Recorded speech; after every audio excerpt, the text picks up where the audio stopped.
On the 2nd of January 2025, we woke up to the news that Neil Young will not be performing at Glastonbury in 2025, according to the headlines, because he says that Glastonbury is now under corporate control and is not the way he remembers it being. In a note posted on his website, Neil Young Archives, he says, "The Chrome Hearts and I were looking forward to playing Glastonbury, one of my all-time favourite outdoor gigs. We were told that the BBC is now a partner in Glastonbury and wanted us to do a lot of things in a way that we were not interested in. Thanks for coming to see us last time. We will not be playing Glastonbury on this tour because it is a corporate turn-off and not for me like it used to be." Now, people are commenting already, saying, hey, the BBC isn't a corporation, it's a public broadcasting company and doesn't have any advertising. Other comments as well online saying Neil Young's a corporate shill,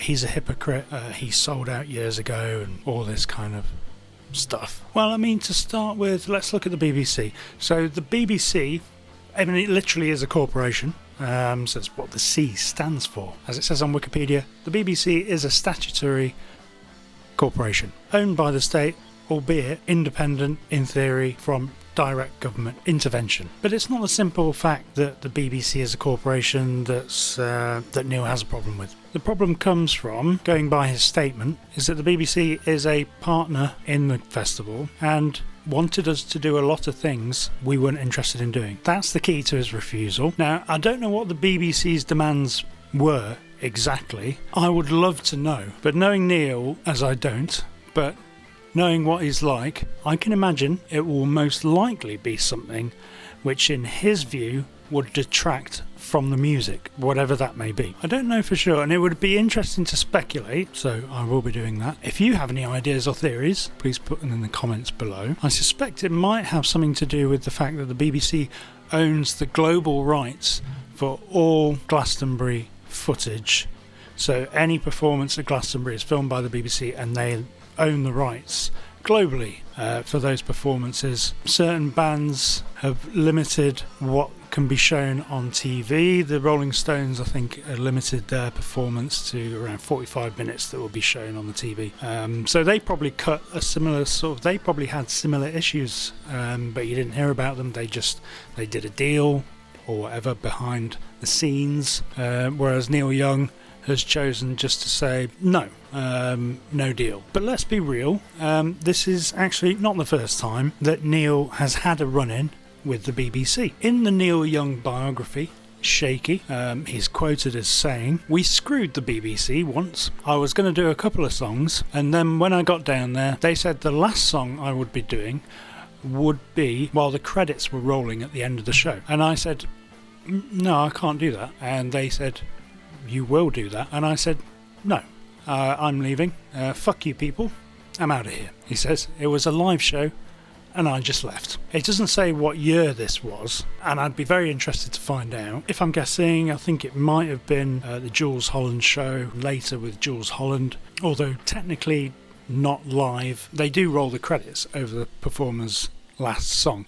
Before that, he had appeared on the BBC before. Back in 1971, he filmed the in-concert special, and with that, there didn't seem to be any problems, and at the end, they didn't roll the credits over the last song.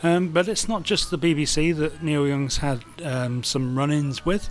Young's had a history of being extremely wary of accepting TV appearances. Back in 1967, Young refused to appear on the Johnny Carson show with Buffalo Springfield. He just said, I didn't know why we were doing it. Nothing to do with playing music, as far as he could see. And he hated appearing on the Tom Jones show in 1969 with CSMY. He also refused to be filmed at Woodstock. He didn't refuse every single TV appearance. Like I said, he did the 1971 BBC in concert, but it's clear that he's always been very suspicious of corporate TV, and he's chosen his appearances very carefully over the years.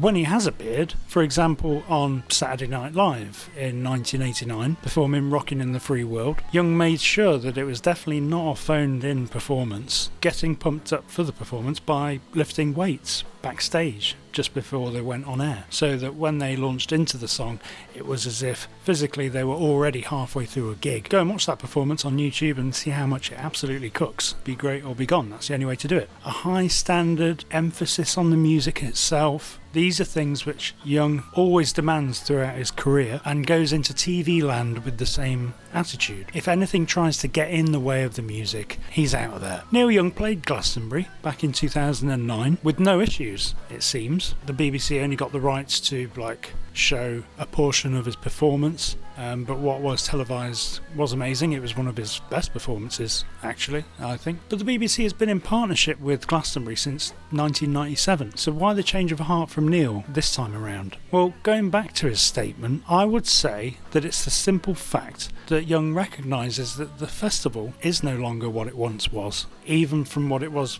16 years ago. I mean, ticket prices have gone up and up and up over the years, not just for Glastonbury, but for Glastonbury especially.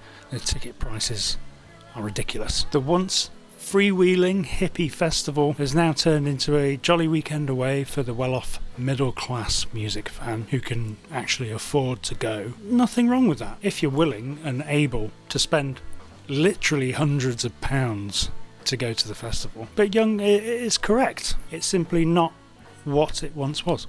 Of course, it used to be more chaotic, more anarchic, with people cutting holes in or jumping over the fence in order to get in for free. I never did that, but I knew a few people who did. Of course, from a business perspective, they're going to have to make sure that they cover their costs, that they make a profit, and they keep everyone safe. But has Glastonbury now gone too far in the other direction, becoming so safe, corporate and middle class that it's just another big corporate gig? Neil Young seems to think so. And as an artist, Young totally has the right to refuse any gig, anywhere, for any reason, whether you agree with that or not. That's just a fact. By the way, Emily Evis and the BBC, if you're watching, we are available to headline the Pyramid Stage at Glastonbury. If the headlining slot is still free, we can do it for a lower fee. It's not a problem. We can do it for, say, 50% of what Neil Young was asking. Yeah, it's not a problem. Hey, we're free that weekend, so Emily Evis, give us a call. We might consider it. Anyway, keep rocking in the free world. That's all from me on this one. Bye for now.